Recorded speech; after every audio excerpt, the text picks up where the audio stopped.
And we have him now, Ryan Leslie, joining us from Sportsnet Flames. He's the host of those wonderful broadcasts. And Ryan, hey, you're smiling already like every Flames fan, dare I say. This is quite the news today. What does this do for the Flames roster and team and franchise? Les? Well, I think, as you know, and you've probably been chatting about, and I think every Flames fan knows, that this was a tough summer for Brad Treliving and the fan base to try to fill a couple of major holes in the departure of Matthew Tkachuk via the trade route to Florida and the free agency exit by Johnny Gaudreau. So what this does is it adds superstar power. When you look at Jonathan Huberdeau talking about one of the top point getters in the league, a big body, a player who is going to help change the culture and the dynamic, certainly is going to have an impact in that room. And then when you look at Nazem Kadri, who's a Stanley Cup champion, a veteran, and you know what? I think what everybody needs to remember, too, when it comes to a guy like Nazem Kadri, and there will be people who say, when this contract, when the terms are announced and when everything is official, that there will be those who say, he's too old or what have you.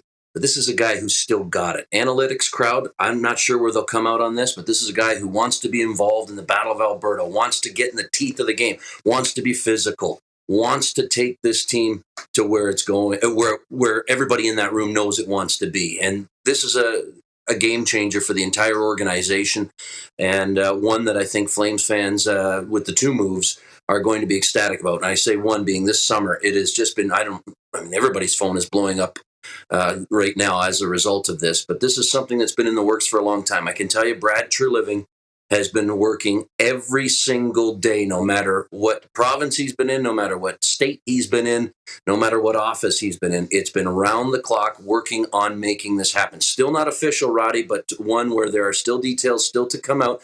There's some work that still has to be cleaned up and done, and we'll hear about that probably in the coming minutes, if not hours.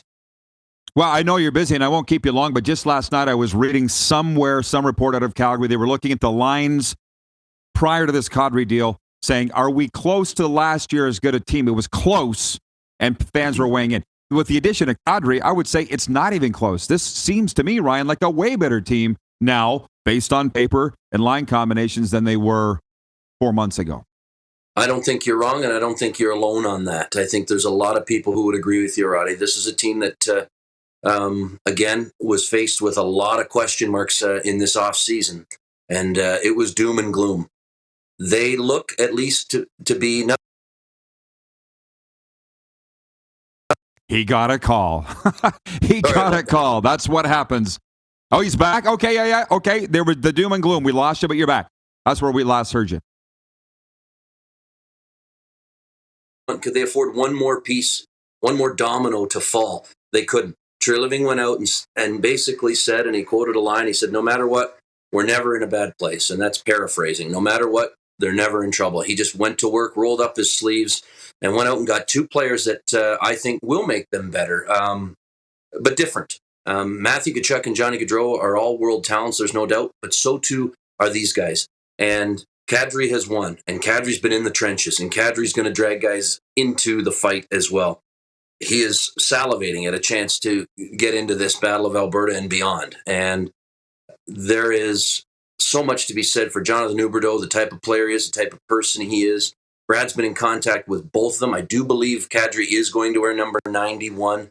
The dialogue has been constant, not only between those two players, but with Mackenzie Weegar as well.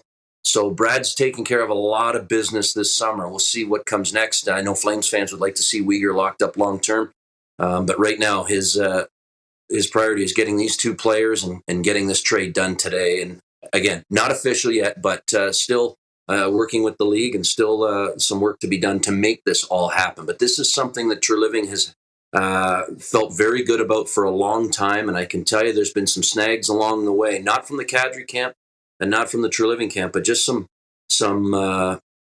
things that have to always be ironed out when you pull off something of this magnitude, and he's been working like a dog on a bone. Last one for you, Ryan, because again, I know you're busy, but just to look back for a second, I watched both your Instagram lives with Johnny Gaudreau and Matthew Tkachuk, and I had no idea you were as close to those two players as you were, and the fan base loved them too. This has been it's been a painful turnover in transition, hasn't it been? I mean, I'm sorry to rip a Band-Aid off, and you got to look forward, but was it tough for you to see them go as friends? Well, I think you become close with families as you do, but it's professional sports, Roddy, and everybody knows that. And I think, the reality is this happens. And, in the Kachuk situation, it worked out pretty well. I think there was a little bit of shock about the way the Gaudreau thing unfolded, maybe just for the fan base, sort of personally, like really Columbus over Calgary. But you wish those players well. I've been in touch with both since then, and certainly with the families as well. So I think Flames fans can now sort of take whatever anger or frustration they had early on when these moves happened. And now they're sitting here in August. Because remember, we were talking about July, and it was, whoa, what is going on here? Now here we are in August, and not September, not October. We're still in August, and I think the range of emotions has been wild for Flames fans, and I think they're happy today, and they should be. Absolutely. Well, hey, I don't know if you're on vacation or not. It seems like you are, but you're not. You're working. Just enjoy your day, Ryan, and thanks for the time as always. Great to see you, buddy. The great Ryan Leslie from Sportsnet Flames, the founding father of the GGN, the Good Guy Network. Hey, everybody. Thanks for watching the RP Show on YouTube. And don't forget, we're live daily on YouTube from noon to 2 Eastern. If you like what you see, hit subscribe. And if you like the program, check around for other segments of The Rod Pedersen Show here on YouTube.